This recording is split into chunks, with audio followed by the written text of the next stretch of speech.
आकाशवाणी मुंबई. श्रद्धा मुखेडकर प्रादेशिक बातम्या देत आहे. ठळक बातम्या.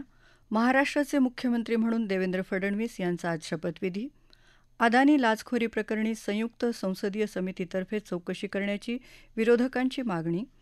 बाबासाहेब आंबेडकर यांच्या 68व्या महापरिनिर्वाण दिनानिमित्त मुंबई महापालिकेची जय्यत तयारी. आणि महिला क्रिकेटमध्ये ऑस्ट्रेलियाविरुद्धच्या एकदिवसीय क्रिकेट मालिकेतल्या पहिल्या सामन्यात भारत पराभूत. राज्याचे मुख्यमंत्री म्हणून भाजपा नेते देवेंद्र फडणवीस यांचा शपथविधी आज होणार आहे. मुंबईत आझाद मैदानात आज संध्याकाळी 5:30 वाजता होणाऱ्या या समारंभात राज्यपाल CP राधाकृष्णन फडणवीस यांना पद आणि गोपनीयतेची शपथ देतील. प्रधानमंत्री नरेंद्र मोदी यांच्यासह इतर केंद्रीय मंत्री आणि राष्ट्रीय लोकशाही आघाडी शासित राज्यांचे मुख्यमंत्री यावेळी उपस्थित राहणार आहेत. या शपथविधी सोहळ्यासाठी आझाद मैदानावर तयारी करण्यात आली आहे. मैदान आणि सभोवतालचा परिसर सुशोभित करण्यात आला आहे. या शपथविधी सोहळ्यासाठी देशभरातून भाजपाचे नेते आणि पदाधिकारी उपस्थित राहणार आहेत. या सोहळ्यासाठी भाजपा शासित राज्यांचे मुख्यमंत्री उपस्थित राहणार आहेत. शपथविधी सोहळ्यामुळे मुंबईतल्या वाहतुकीच्या मार्गात बदल करण्यात येऊन ती इतरत्र वळवण्यात आली आहे. झारखंडचे मुख्यमंत्री हेमंत सोरेन यांनी आज मंत्रिमंडळाचा विस्तार केला. रांची इथं राजभवनात झालेल्या समारंभात झारखंडचे राज्यपाल संतोष कुमार गंगवाल यांनी मंत्र्यांना पद आणि गोपनीयतेची शपथ दिली. झारखंड मुक्ती मोर्चाचे 6, काँग्रेसचे 4 तर राष्ट्रीय जनता दलाचा 1 असे हे मंत्रिमंडळातले 11 मंत्री आहेत. अदानी लाचखोरी प्रकरणी आज संसदेच्या परिसरात विरोधी पक्षांनी जोरदार निदर्शनं केली. विरोधी पक्षनेता काँग्रेस खासदार राहुल गांधी यांच्यासह राजद, DMK आदी प्रमुख विरोधी पक्षांनी निदर्शनं केली.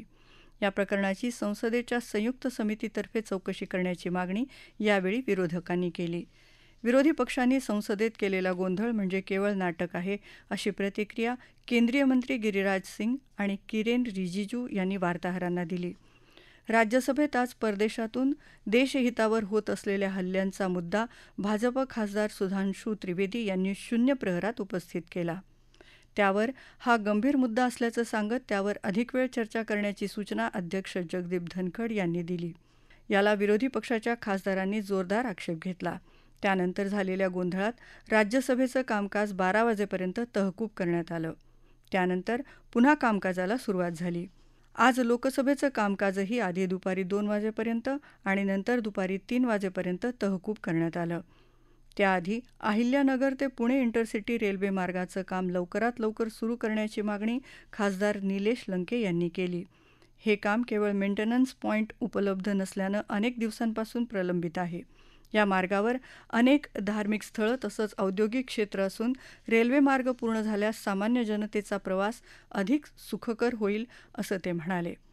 नागरी हवाई वाहतूक मंत्री किंजारापू राम मोहन नायडू यांनी आज लोकसभेत एका प्रश्नाच्या उत्तरात सांगितलं की देशात सध्या 157 विमानतळं कार्यरत असून 2014 मध्ये केवळ 74 विमानतळंच कार्यरत होती.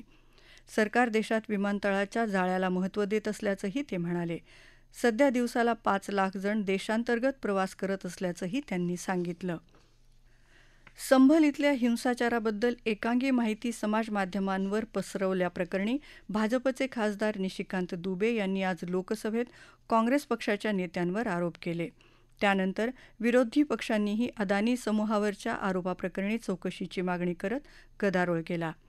त्यामुळे सभापतींनी कामकाज 2 वाजेपर्यंत तहकूब केलं. विकसित भारताच्या उद्दिष्टाकडे वाटचाल करताना देशाच्या आर्थिक सामाजिक मूल्यांवर परदेशी संस्थांकडून दोषारोप होत असल्याचा मुद्दा राज्यसभेत शून्य प्रहरात भाजपचे खासदार सुधांशू त्रिवेदी यांनी मांडला. त्यांना बोलण्यासाठी राज्यसभा अध्यक्ष जगदीप धनखड यांनी अधिक वेळ दिल्याबद्दल विरोधी पक्षांनी आक्षेप घेत गदारोळ केला. त्यामुळे अध्यक्षांनी कामकाज 12 वाजेपर्यंत तहकूब केलं. नैसर्गिक आपत्ती, हवामान बदल तसंच नैसर्गिक स्रोतांचा गैरवापर या समस्यांपासून शेतकऱ्यांना वाचवण्यासाठी देशातल्या कृषी शास्त्रज्ञांनी नवीन योजना विकसित कराव्या, असं आवाहन राष्ट्रपती द्रौपदी मुर्मू यांनी केलं आहे. त्या आज भुवनेश्वर इथं ओडिशा विद्यापीठाच्या 40व्या दीक्षांत समारंभात बोलत होत्या. सुपीक जमीन, कुशल मनुष्यबळ, शेतीयोग्य हवामान आणि आधुनिक तंत्रज्ञानाच्या बळावर भारतानं गेल्या काही वर्षात कृषी क्षेत्रात मोठी प्रगती केली असून 2047 पर्यंत विकसित भारताचे उद्दिष्ट पूर्ण करण्यासाठी कृषी शास्त्रज्ञांचं योगदान खूप महत्त्वाचं ठरणार आहे, असं त्या म्हणाल्या. या प्रादेशिक बातम्या आकाशवाणीच्या मुंबई केंद्रावरून देत आहोत. भारतीय राज्यघटनेचे शिल्पकार डॉक्टर बाबासाहेब आंबेडकर यांच्या 68व्या महापरिनिर्वाण दिनानिमित्त राज्यभरातून येणाऱ्या अनुयायांना सुविधा पुरवण्यासाठी मुंबई महापालिकेनं जय्यत तयारी केली आहे. पालिकेनं चैत्यभूमी परिसरात नियंत्रण कक्ष उभारला असून रुग्णवाहिका, आरोग्यसेवा, पिण्याच्या पाण्याची व्यवस्था, स्वच्छता, शौचालये अशा सोयीसुविधा उपलब्ध करून दिल्या आहेत. चैत्यभूमी परिसरात लावलेल्या LED स्क्रीनवर मुख्य कार्यक्रमाचं थेट प्रक्षेपण पाहण्याची सोय केली आहे. चैत्यभूमी जवळच्या समुद्रात जीवरक्षक बोटी, अग्निशमन यंत्रणाही तैनात केली आहे.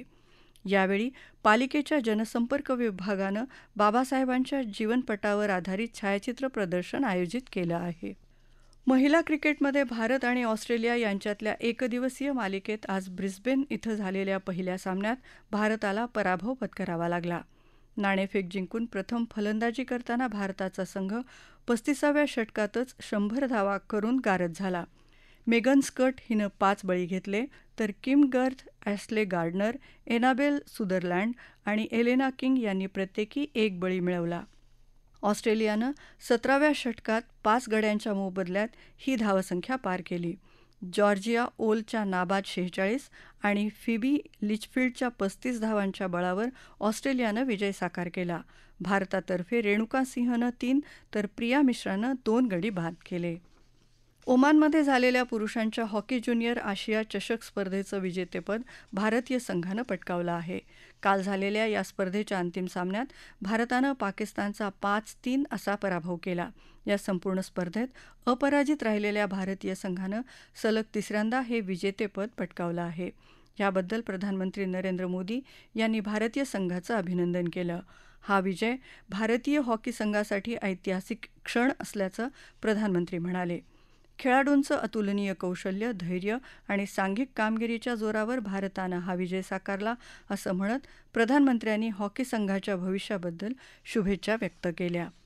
सिंगापूर इथं सुरू असलेल्या यंदाच्या फिडे जागतिक बुद्धिबळ स्पर्धेत भारताच्या डी गुकेश आणि चीनच्या डिंग लेरेन यांच्यातली 8वी फेरी ही अनिर्णित राहिली. दोघांनीही प्रत्येकी 4 गुण मिळवले असून त्यांच्यातील अनिर्णित राहिलेली ही सलग 5वी फेरी आहे. त्यांनी आतापर्यंत 1-1 गेम जिंकला असून त्यांचे 6 गेम अनिर्णित राहिले आहेत. या स्पर्धेचं अजिंक्यपद जिंकण्यासाठी दोघांनाही प्रत्येकी 3.5 गुणांची आवश्यकता आहे. स्वातंत्र्य सेनानी डॉक्टर बापू लाड यांच्या नावे दिला जाणारा यंदाचा क्रांती अग्रणी पुरस्कार ज्येष्ठ साहित्यिक प्राध्यापक डॉक्टर भालचंद्र नेमाडे यांना प्रसिद्ध दिग्दर्शक डॉक्टर जब्बार पटेल यांच्या हस्ते देण्यात आला. 1 लाख रुपये, मानचिन्ह, मानपत्र, शाल, श्रीफळ असं या पुरस्काराचं स्वरूप आहे. सांगली जिल्ह्यात पलूस तालुक्यातल्या कुंडल इथं हा पुरस्कार वितरण समारंभ झाला. छत्रपती संभाजीनगरातल्या डॉक्टर बाबासाहेब आंबेडकर मराठवाडा विद्यापीठाचे माजी कुलसचिव डॉक्टर बलभीम मारुतीराव पाटोदेकर यांचं काल वृद्धापकाळानं निधन झालं. ते 87 वर्षांचे होते. आज सकाळी त्यांच्या पार्थिवावर अंत्यसंस्कार करण्यात आले.